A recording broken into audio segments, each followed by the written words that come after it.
Sur moi. Salut à tous, ici c'est King Panning, bienvenue sur ma chaîne YouTube et bienvenue à cette série de tutoriels consacrée à la formation Blender. Alors, dans le tutoriel précédent, nous avons appris à ajouter et à supprimer des objets dans notre scène Blender. Aujourd'hui, nous allons voir comment est-ce que nous pouvons organiser notre scène. Quand nous parlons d'organiser, ça veut dire masquer, faire apparaître les objets. Comment est-ce qu'on peut créer un peu d'espace et pour avoir un peu plus de visibilité sur notre scène 3D? Alors, premièrement, vous allez me demander, qu'est-ce qu'une scène 3D? Je suis sûr que c'est la question que vous vous posez actuellement. Et quelle est la constitution d'une scène 3D? Une scène 3D, en fait, c'est ce que vous voyez là. Tout ceci, nous appelons ça une scène 3D. C'est la scène par défaut de Blender. Elle est juste constituée donc de ce cube que vous voyez là, une lampe et une caméra. Là, sont les objets par défaut de la scène donc 3D de Blender. Donc, maintenant, nous pouvons créer de nouvelles scènes. Si nous voulons donc créer une nouvelle scène, il nous suffit donc d'aller là, ici en haut, au-dessus du panneau Outliner. Ici, lorsque vous voyez là, scène. Là, par défaut, donc, c'est ici, scène, c'est cette scène-ci. C'est là où, cette fenêtre que vous voyez là, c'est tous ces éléments-ci.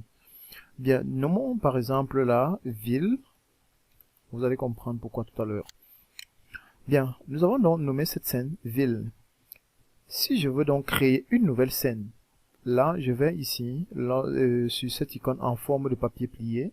Là, j'appuie un clic gauche. Vous voyez donc, New, Copy Settings, Linked Settings et Full Copy. Maintenant, pour une nouvelle scène, nous allons donc valider New. Vous voyez donc, notre scène maintenant paraît vide. La scène 3D paraît vide puisque c'est une nouvelle scène que nous venons de créer et il n'y a rien encore là-dessus. Donc, nous pouvons donc créer des objets. Bon, Shift A. Nous avons donc notre cube qui apparaît là. Nous pouvons encore Shift A. On fait apparaître notre UV sphère et que nous déplaçons donc sur l'axe de X. Bien. Vous voyez donc, ça c'est notre deuxième scène. Alors, pour retrouver donc, mettons là donc peut-être maison. Maison. Alors, cette scène, nous avons donc renommé ville. Maintenant, si nous voulons retrouver dans tous les ensembles de scènes que nous avons créées, il nous suffit donc d'aller là sur cette petite flèche là, on clique et vous voyez donc nous avons donc notre première scène ville et la deuxième scène maison.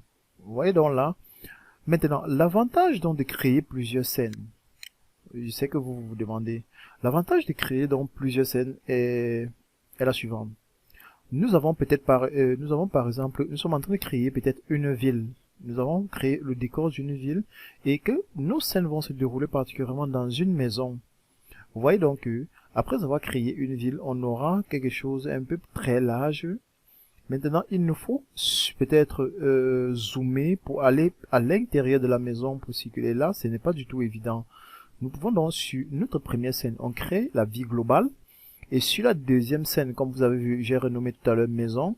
Et on crée donc notre maison à la grandeur normale. Et avec tous les objets à l'intérieur là, ça nous permet donc de circuler sans souci à l'intérieur. S'il y a des scènes qu'il faut faire dans la ville, nous allons juste sortir, aller là, aller dans la ville. Nous faisons les animations que peut-être que nous voulons faire, ou bien nous faisons les scènes que nous voulons faire là, dans la ville. Lorsque nous avons des choses à faire encore dans la maison, nous revenons encore ici dans scène maison. Et vous voyez là. Donc c'est tout à fait, c'est très intéressant, c'est intéressant. Bien. Nous avons donc une manière, par exemple, tout à l'heure lorsque je parle de la ville, supposons donc que voici deux maisons.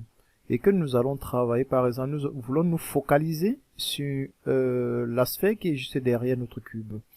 Nous avons donc un raccourci clavier slash qui nous permet de masquer tous les objets qui sont tout autour de notre sphère. Alors si j'appuie sur le bouton slash, vous voyez, ça me masque donc tous les autres éléments de notre scène pour ne laisser uniquement l'objet qui nous intéresse, comme vous venez de voir là. Alors pour revenir, il nous suffit encore de refaire la même manipulation. On appuie encore sur slash et vous voyez notre scène revient à la normale. Bien, revenons donc dans notre scène ville. Donc nous avons vu là comment est-ce que nous pouvons donc créer des scènes dans Blender. Maintenant, Blender, lorsque nous créons un objet, Blender le renomme directement. Et parfois la manière de nommer, c'est une manière un peu lorsque vous créez par exemple des dossiers dans votre ordinateur, que ce soit Windows, Linux ou bien Hyper, il y a une certaine hiérarchisation. Lorsque vous créez peut-être un dossier, il y a d'abord un dossier simple. Lorsque vous créez encore un dossier dans ce dossier, ça vous note, au fur et à mesure, ça va vous créer les dossiers à l'intérieur. C'est ce qui se passe particulièrement ici. Nous avons une fenêtre qui est celle-ci, la fenêtre Outliner. Dans cette fenêtre, nous avons plutôt les noms des objets que nous avons dans notre scène. Je ne sais pas si vous comprenez, parce que lorsque je sélectionne là, vous voyez, ça sélectionne directement mon cube. Si je sélectionne notre source de lumière, vous voyez, dans la fenêtre Outliner, ça sélectionne directement. Si je sélectionne plutôt notre caméra, là, vous voyez, dans cette fenêtre, ça sélectionne. Donc, à partir de là, nous pouvons aussi sélectionner les mêmes objets de notre scène 3D à partir de l'Outliner. Bien. L'important, nous allons parler de l'importance de renommer nos objets. Figurez-vous par exemple, vous avez une scène où vous vous retrouvez peut-être avec 50 ou 100 objets qui ont été créés à base d'un cube. Vous savez que vous allez donc avoir cube 001, cube 002, laissez-moi donc vous montrer d'abord ça. Alors nous allons créer un nouveau cube, là, ici. Si je crée donc un nouveau cube, vous allez voir, directement là, nous avons cube 002. 002, pourquoi? Ça va d'abord être 001, mais étant donné que nous avons, dans la scène maison, nous avons créé un autre cube qui était donc renommé 001. Donc c'est pour cela que l'autre cube qui revient est plutôt 002. Figurez-vous donc que vous avez une scène, peut-être de maison, qui est la maison qui a été créée à base des cubes. Nous allons donc nous retrouver avec avec le cube 0,50.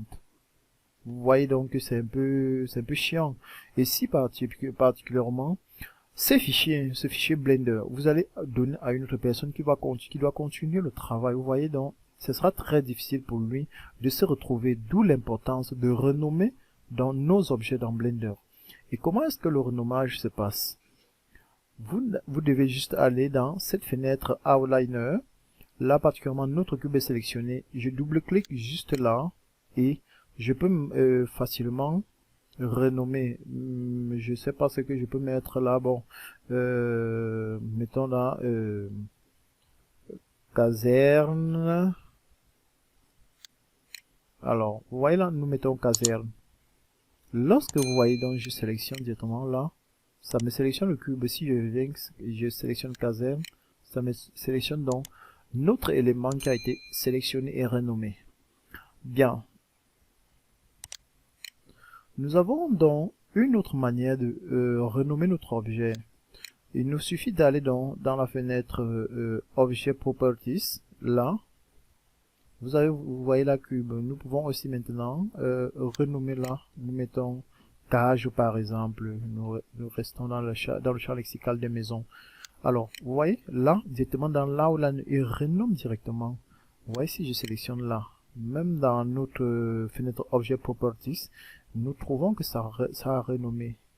Donc là, c'est une manière de renommer un peu facilement nos objets. Bien. Après avoir donc renommé nos objets, il faut donc que nous avons la possibilité de les regrouper par catégorie. Alors, la meilleure manière de les regrouper dans Blender, c'est les mettre dans des collections.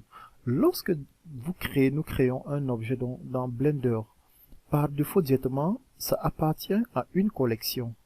Et pour voir dans les collections, nous allons encore dans cette fenêtre Outliner et nous allons voir dans la collection. Vous voyez donc que tout ce que nous avons créé depuis faisait partie de cette collection.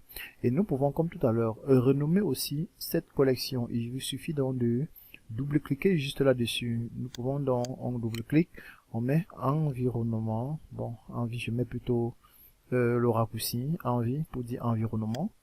Alors, ça veut donc dire tous les objets qui sont ici sont partis de l'environnement. D'ailleurs, moi, dans mon système, la manière que je travaille souvent, je préfère regrouper regrouper mes lumières, mes caméras dans un seul dossier, dans une seule collection où je le renomme parfois en suivant, je peux mettre peut-être caméra ou environnement comme je viens de faire présentement. Lorsque maintenant je le fais, je peux fermer dans cette collection. Maintenant, il faut créer une nouvelle collection dans laquelle je peux mettre d'autres objets. Disons peut-être que là c'était la fenêtre environnement qui concerne uniquement la lumière, ma lumière et ma caméra. Alors je veux donc créer une autre collection où je vais donc disposer mes maisons. Alors là, une manière d'abord, la première manière est d'aller dans la fenêtre Outline, faire un clic droit.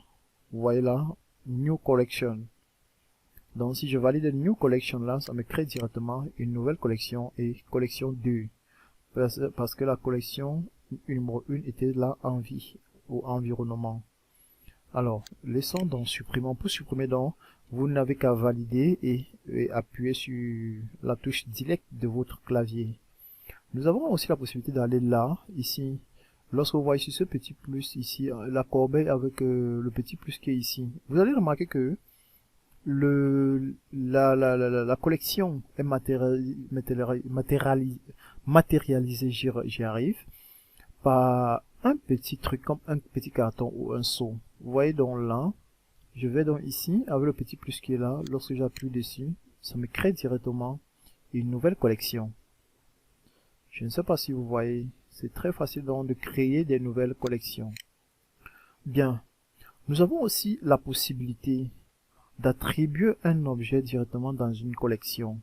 Vous voyez donc là, si je sélectionne mon objet et j'appuie sur la touche de mon clavier M, là, ça me demande donc si je veux créer donc mon objet dans une nouvelle collection. Si je veux le mettre dans une nouvelle scène de la collection, si je veux directement l'attribuer à une collection, parce que vous voyez là, il y a ma collection que nous avons créée, la collection que nous avons renommée tout à l'heure, et celle que nous avons créée et qui n'avait pas encore été renommée. On appuie sur la touche M, là on peut créer une nouvelle collection directement New Collection, et ça nous demande de le renommer. Nous pouvons donc mettre là maison intérieure, maison inter,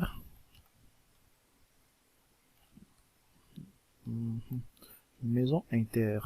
Donc ça veut dire à l'intérieur de notre maison. Là, vous voyez directement, donc ça nous crée cette sélection. Mais ce que vous allez donc remarquer, donc c'est que là, c'est plutôt, ça allait donc ça nous a créé directement cette collection et en envoyant notre élément caserne directement dans dans la dernière collection que nous avons créée. Et justement donc, c'est juste parce que lorsque nous étions en train de créer, lorsque nous créions donc cette collection, nous avons donc présélectionné 7 éléments. C'est à partir de 7 éléments que nous avons voulu donc créer cette nouvelle collection. Donc lorsque ça crée dans la collection, directement ça prend notre objet et ça renvoie donc dans la collection que nous voulons de créer.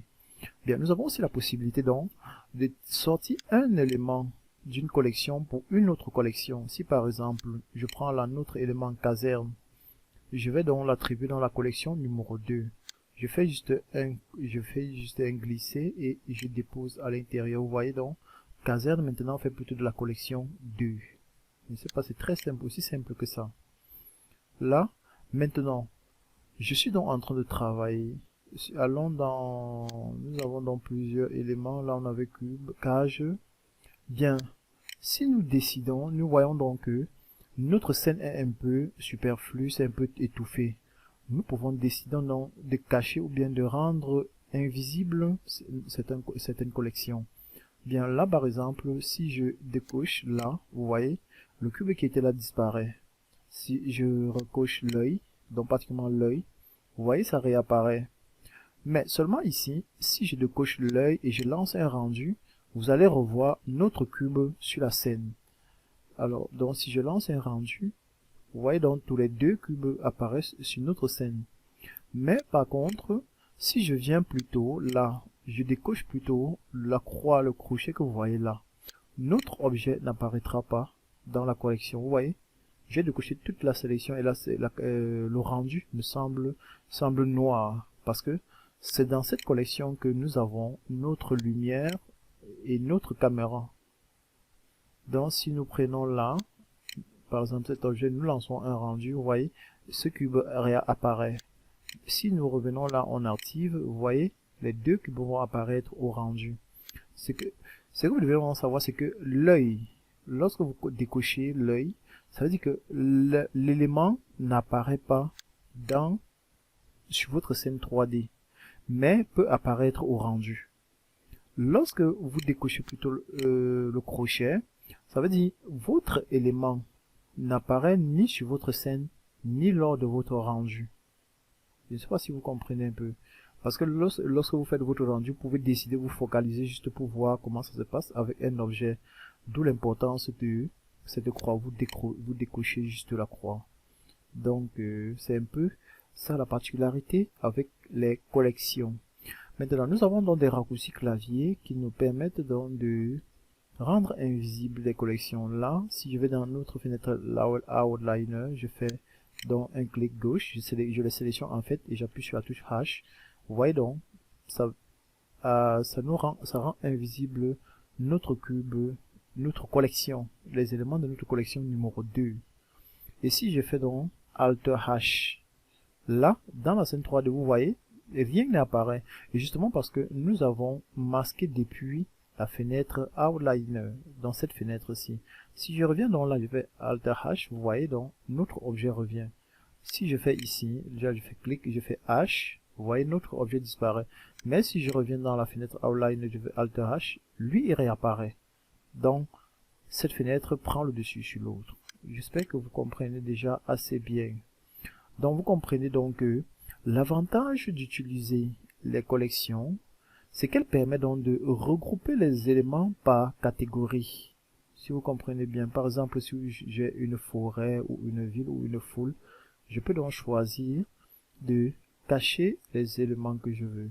Bien, nous voici donc au terme de notre tutoriel. Du moins, vous savez maintenant comment masquer les objets dans votre scène, comment donner un peu plus d'espace, un peu plus de visibilité, comment renommer vos objets.